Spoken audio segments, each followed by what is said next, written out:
Lele Sangkuriang ini menjawab permintaan konsumen tentang mutu lele yang lebih baik. Kini banyak orang yang berusaha untuk melakukan budidaya ikan lele Sangkuriang, karena lele Sangkuriang dapat dibudidayakan pada lahan yang memiliki sumber air yang tidak banyak, dan benihnya dapat ditebar dengan kepadatan tinggi. Lalu bagaimana caranya, sahabat? Persiapan kolam budidaya. Siapkan terlebih dahulu terpal jenis A3 berukuran 6 meter x 8 meter. Selanjutnya buat lubang dengan ukuran 4 meter x 6 meter dengan ketinggian sekitar 70 cm. Atau ukuran kolam tersebut dapat disesuaikan dengan jumlah benih yang akan ditebar. Setelah lubang kolam jadi, maka selanjutnya pasangkan terpal pada kolam tersebut. Usahakan ya sahabat, terpal diberikan lebih agar bisa dibuat rangka dan patokan. Setelah kolam selesai dibuat untuk menghindari predator atau lele melompat nantinya, maka beri jaring mengelilingi kolam. Untuk penguat posisi terpal, maka sebaiknya sepanjang bibit kolam diberi karung yang telah diisi dengan tanah, dan jangan lupa buatlah pintu keluar masuk air dan penyaringan kolam. Sebelum benih ditebar, lakukan pengapuran agar hama penyakit tidak bersarang dalam kolam. Berikan pengapuran dengan dosis sekitar 20 hingga 200 gram per meter persegi. Kolam tergantung dengan tingkat keasamannya ya. Lakukan pula pemupukan dengan menggunakan pupuk NPK dan ditambah dengan pupuk organik padat khusus perikanan. Setelah itu, isi kolam terpal dengan air setinggi 3 hingga 5 meter dan diamkan selama seminggu hingga air berubah menjadi kehijauan atau kecoklatan. Persiapan dan penebaran benih lele Sangkuriang. Bibit yang akan ditebar dipilih menjadi bibit yang unggul atau berkualitas dan tidak cacat, memiliki pergerakan yang aktif serta memiliki warna yang cerah, karena kualitas dari bibit akan mempengaruhi keberhasilan dari budidaya tersebut. Setelah bibit telah ditebar atau dipilih, maka lakukan sterilisasi terhadap benih agar ikan lele terbebas dari penyakit.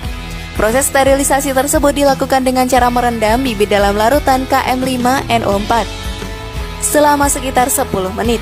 Penebaran bibit jangan dilakukan secara langsung karena bibit belum beradaptasi dengan baik dengan kondisi air kolam, dan hal itu pula dapat menyebabkan bibit mati ya. Jadi sebaiknya sahabat letakkan bibit dalam wadah dulu, berupa bak atau wadah yang lain. Kemudian beri air kolam, diamkan selama beberapa menit agar bibit dapat beradaptasi. Barulah setelah itu bibit ditebar, dan penebaran tersebut sebaiknya dilakukan pada pagi hari ataupun sore hari, karena pada waktu itu suhu tidak terlalu panas ataupun masih normal.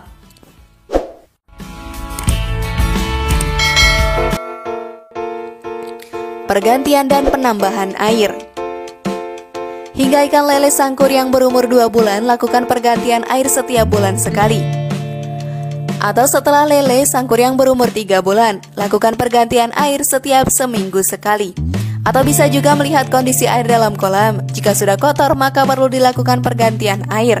Pergantian air tersebut dilakukan dengan membuka saluran air atau pintu pengeluaran air kolam yang telah dibuat. Dengan melakukan pergantian air, sahabat dapat juga melakukan penyortiran lele. Untuk penambahan air dapat dilakukan setiap bulan sekali dengan penambahan air sekitar 15 cm hingga 20 cm.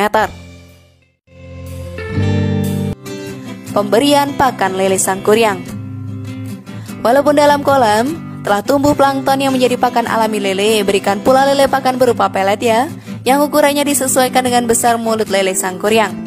Pemberian pakan pelet ini dapat dilakukan sebanyak 3 hingga 4 kali sehari. Pemanenan lele Sangkuriang. Lele Sangkuriang dapat dipanen setelah berumur 40 hari hingga 45 hari setelah bibit ditebar. Pemanenan dapat dilakukan dengan mudah sahabat, yaitu tinggal membuka saluran pembuangan air hingga air kolam mengering, dan selanjutnya tinggal mengambil ikan lele tersebut dan dipindahkan ke dalam wadah. Dalam budidaya lele Sangkuriang dan penebaran benih hingga panen tidak begitu lama, namun rasa daging ikan lele Sangkuriang lebih enak dan lebih gurih dibandingkan dengan jenis lele lainnya. Bagaimana? Mudah bukan? Dan itulah tadi ulasan mengenai cara budidaya lele Sangkuriang di kolam terpal. Bagaimana sahabat, tertarik mencobanya di rumah? Share pendapat menarik kalian di kolom komentar ya. Semoga informasi tadi bermanfaat. Terima kasih sudah menyaksikan channel kami.